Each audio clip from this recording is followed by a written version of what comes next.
ವಸ್ತು ತಿಂದು ಕಾವನ ಏನೋ ನೀವು ಮತ್ತೆ ಬರ್ತಾರೆ ಅಲ್ಲ ಐತ್ ನೋಡ್ತಾರ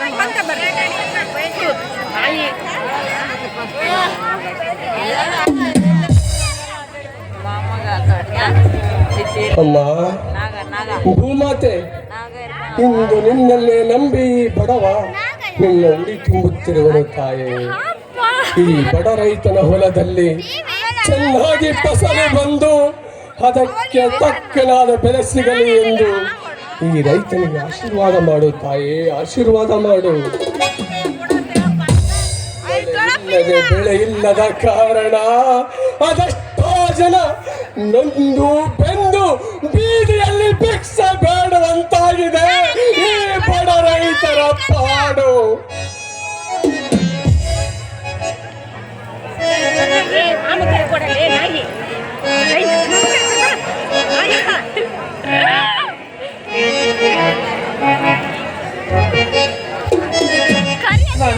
ಸ್ವಾಮಿ, ಬಾ ಹೇಮ, ಈಗ ಬಂದೆಯಾ?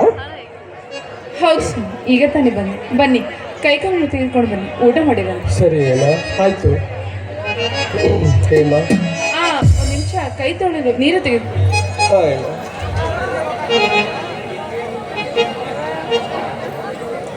ಹೇಮ,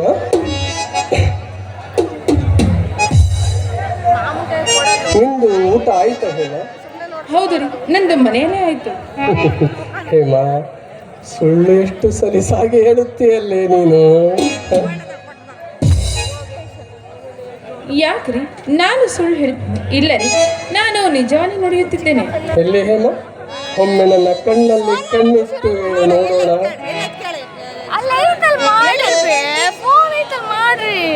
ಇಲ್ಲ ರೀ, ಮನೆಯಲ್ಲಿ ರೊಟ್ಟಿ ಮಾಡಲು ಹಿಟ್ಟು ಕೂಡ ಇರಲಿಲ್ಲ. ಅದರಲ್ಲಿ ಇರುವ ಹಿಟ್ಟಿನಲ್ಲಿ 4 ರೊಟ್ಟಿಯನ್ನು ಮಾಡಿದ್ದೇನೆ. ಒಂದು ವೇಳೆ ನಾನೇನಾದ್ರೂ ಊಟ ಮಾಡಿದ್ರೆ ನೀವು ಅರ ಹೊಟ್ಟೆಯಲ್ಲಿ ಇರ್ತೀರಂತೇಳಿ ನಾನು ಊಟ ಮಾಡಿಲ್ಲ ರೀ. ಹೇಮಾ, ಎಂತಹ ಸದ್ಗುಣ ಸತಿ ಬಂದೆ ನೀನು ನನ್ನ ಬಾಳಿನಲ್ಲಿ. ಅದಾವ ಜನ್ಮದ ಪುಣ್ಯವೇನು ನಾ ಕಾಣೆ. ಸುಖ ದುಃಖದಲ್ಲಿ ಭಾಗಿಯಾಗಿ ಹೆಗಲಿಗೆ ಹೆಗಲು ಕೊಟ್ಟು ದುಡಿದು ನನ್ನ ಒಡಲು ತುಂಬಿಸಿ ನೀನು ಮಾತ್ರ ಉಪವಾಸವಿರುವೆಯಲ್ಲ. ಹೇಮಾ, ಹಸಿದಾಗ ಅನ್ನ, ದಣಿದಾಗ ನೀರು ಸೇವಿಸಿದರೆ ಮಾತ್ರ ಈ ದೇಹಕ್ಕೆ ಶ್ರೇಯಸ್ಸು. ಹೇಮಾ, ಶ್ರೇಯಸ್ಸು. ಸ್ವಾಮಿ, ನೀವು ದುಡಿಯೋರು, ನೀವು ಯಾವಾಗಲೂ ಹೊಟ್ಟೆ ತುಂಬ ಊಟ ಮಾಡಿ ಸಂತೋಷದಲ್ಲಿ ಇರಬೇಕೆಂಬುದೇ ನನ್ನ ಆಸೆ ಸ್ವಾಮಿ. ಹೇಮಾ, ಮೈ ಮೇಲೆ ತುಂಡು ಭತ್ತ ಇಲ್ಲದಿದ್ದರೂ ಈ ಧರೆಯಲ್ಲಿ ಬದುಕಬಹುದು ಹೇಮಾ.